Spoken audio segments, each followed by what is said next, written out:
Hello aspirants, Uttarakhand next exam YouTube channel के इस नए एक्सप्लेनर में बहुत बहुत स्वागत है।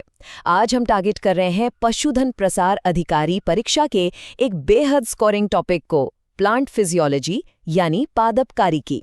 एक टीचर के तौर पर मेरा प्रॉमिस है कि हम हर उस सिंगल फैक्ट को डिकोड करेंगे जो सीधा आपके एग्जाम पेपर में छपने वाला है। तो बिना कोई टाइम वेस्ट किए चलिए सीधा टॉपिक पर आते हैं।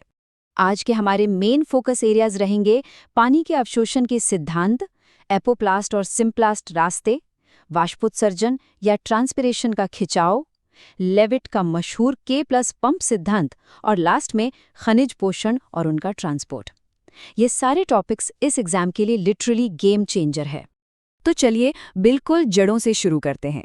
सबसे पहले समझते हैं वाटर अब्जॉर्प्शन या जल अवशोषण के बेसिक प्रिंसिपल्स क्या हैं।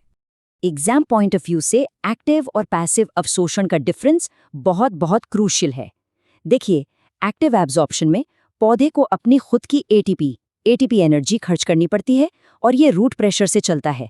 लेकिन मजे की बात क्या है, पौधे का लगभग 96%, जी हाँ 96% पानी पैसिव तरीके से एब्जॉर्ब होता है।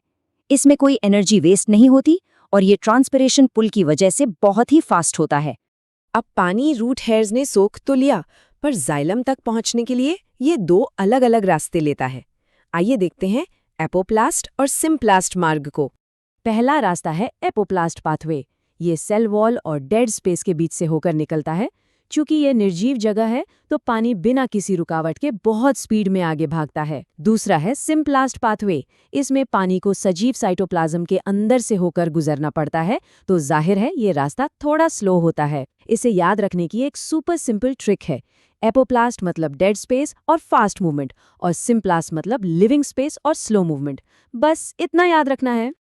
तो पानी जाइलम में तो आ गया, लेकिन अब इस पानी को ग्रेविटी के बिल्कुल खिलाफ जाकर तने से होते हुए ऊपर पत्तियों तक कैसे चढ़ना है। यहीं पर आता है सबसे ज्यादा एक्सेप्टेड सिद्धांत, ट्रांसपिरेशन पुल थ्योरी। 1894 में डिक्सन और जॉली ने ये सिद्धांत दिया था। MCQ सॉल्व करते वक्त इन 3 फिजिकल प्रॉपर्टीज का रूल बिल्कुल मत भूलिएगा। पहला है कोहेजन, मतलब पानी के मॉलिक्यूल्स का आपस में प्यार, यानी वो एक दूसरे से चिपके रहते हैं। दूसरा है अडहेजन, जिसमें पानी जाइलम की दीवारों से चिपकता है। और तीसरा है सरफेस टेंशन, जो लिक्विड फॉर्म में पानी को एक हाई टेंशन के साथ बांध कर रखता है। ये तीनों मिलकर एक अटूट जल स्तंभ बनाते हैं। तो जब कोहेजन, अडहेशन और सरफेस टेंशन एक साथ काम करते हैं तो क्या होता है? ये पानी को एक बहुत ही हाई टेंसाइल स्ट्रेंथ यानी उच्च तन्य शक्ति देते हैं।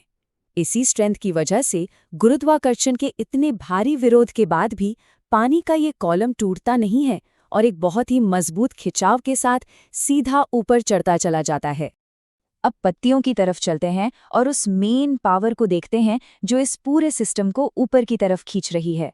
हम बात कर रहे हैं वाष्पोत्सर्जन यानी ट्रांसपिरेशन की। साइंटिस्ट कर्टिस ने 1926 में एक बहुत ही फेमस बात कही थी। वाष्पोत्सर्जन एक आवश्यक बुराई है। ये एग्जाम के लिए एक बहुत ही हाई यील्ड फैक्ट है। इसे बुराई क्यों कहा गया? क्योंकि शॉकिंग बात यह है कि पौधा जो पानी सोखता है उसका 90% से भी ज्यादा हिस्सा भाप बनकर हवा में उड़ जाता है। इससे पौधा मुरझा भी सकता है, लेकिन ये आवश्यक भी है, क्योंकि अगर ये वाष्पोत्सर्जन नहीं होगा तो वो जरूरी खिंचाव ही पैदा नहीं होगा जिससे पानी और न्यूट्रिएंट्स जड़ों से पत्तियों तक पहुंचते हैं। तो ये ट्रांसपिरेशन आखिर कंट्रोल कैसे होता है? इसके लिए हमें पत्तियों में मौजूद छोटे छोटे पोर्स यानी स्टोमेटा के खुलने और बंद होने के मैकेनिज्म समझना होगा। स्टोमेटा को जो कोशिकाएं कंट्रोल करती हैं उन्हें रक्षक कोशिकाएं या गार्ड सेल्स कहते हैं। यहाँ एक डायरेक्ट क्वेश्चन बनता है। डायकॉट्स यानी द्विबीजपत्री पौधों में ये गार्ड सेल्स किडनी के शेप की होती है, जबकि मोनोकॉट्स यानी एक बीजपत्री पौधों में इनका शेप डम्बेल जैसा होता है। ये फैक्ट एग्जाम्स में कई बार रिपीट हो चुका है। अब जरा लेविट के पोटेशियम पंप सिद्धांत के स्टेप्स को ब्रेक डाउन करते हैं ताकि इसका सीक्वेंस एग्जाम के लिए एकदम याद हो जाए। दिन के समय सबसे पहले गार्ड सेल्स में मैलिक एसिड बनता है, फिर एटीपी एनर्जी लगाकर प्रोटॉन H+ को बाहर फेंका जाता है और बदले में पोटेशियम K+ आयन अंदर आते हैं। इससे गार्ड सेल्स हाइपरटॉनिक हो जाती हैं। फिर क्या होता है? एंडोस्मोसिस के कारण पानी सेल्स के अंदर घुसता है, सेल्स एकदम टर्जिड यानी स्फीत हो जाती हैं और फाइनली स्टोमेटा खुल जाते हैं। तो बेसिकली दिन के समय होने वाला ये पूरा प्रोसेस एक एक्टिव एटीपी ड्रिवन प्रोसेस है। पोटेशियम आयन जबरदस्ती अंदर लाए जा रहे हैं, मैलेट बन रहा है, पानी अंदर आ रहा है और स्टोमेटा सक्सेसफुली खुल रहे हैं। ये पूरी साइकिल बहुत ही एफिशिएंटली काम करती है। चलिए, पानी की बात तो हो गई, अब जरा फोकस शिफ्ट करते हैं उन जरूरी खनिजों या मिनरल्स पर जो पानी के साथ ही ऊपर की तरफ सफर करते हैं। एग्जाम हॉल में जल और खनिजों के अवशोषण के बीच बिल्कुल भी कंफ्यूज नहीं होना है। याद रखिए, जहां पानी का एब्जॉर्प्शन ज्यादातर पैसिव या बिना एनर्जी के होता है, वहीं खनिजों को सोखना मेनली एक एक्टिव प्रोसेस है।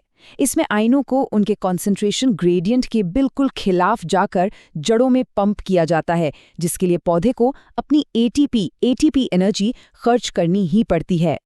मिनरल यूज का एक बहुत ही शानदार एग्जाम्पल है कैल्शियम। आपको बता दें कि मिडिल लैमेला में कैल्शियम पेक्टेट के रूप में इसकी मौजूदगी वाला सवाल पिछले पेपर्स में डायरेक्ट पूछा जा चुका है। इसके अलावा कैल्शियम कुछ खास एसिड्स के साथ मिलकर उनकी टॉक्सिसिटी कम करता है और एटीपीएस जैसे कई जरूरी एंजाइम्स को एक्टिवेट भी करता है। आज के इस एक्सप्लेनर का एंड एक परफेक्ट सेल्फ असेसमेंट क्वेश्चन से करते हैं। जरा सोचिए, पोटेशियम पंप सिद्धांत किसने दिया था? बिल्कुल सही, लेविट ने। पशुधन प्रसार अधिकारी परीक्षा में टॉप रैंक पक्की करने के लिए ऐसे ही क्रिस्प फैक्ट्स दिमाग में सेट होने चाहिए। लेकिन जाने से पहले एक सवाल छोड़कर जा रहे हैं। अगर पौधे इन खनिजों को सोखने में अपनी इतनी सारी एटीपी एनर्जी खर्च कर देते हैं, तो क्या फ्यूचर की एग्रीकल्चर में हम कोई ऐसी तकनीक बना सकते हैं जिससे पौधों की ये एनर्जी बचे और हमारी फसल की पैदावार अचानक से बढ़ जाए? इस पर जरूर सोचिएगा। उत्तराखंड नेक्स्ट एग्जाम चैनल पर इस डिस्कशन का हिस्सा बनने के लिए बहुत बहुत धन्यवाद। Keep learning.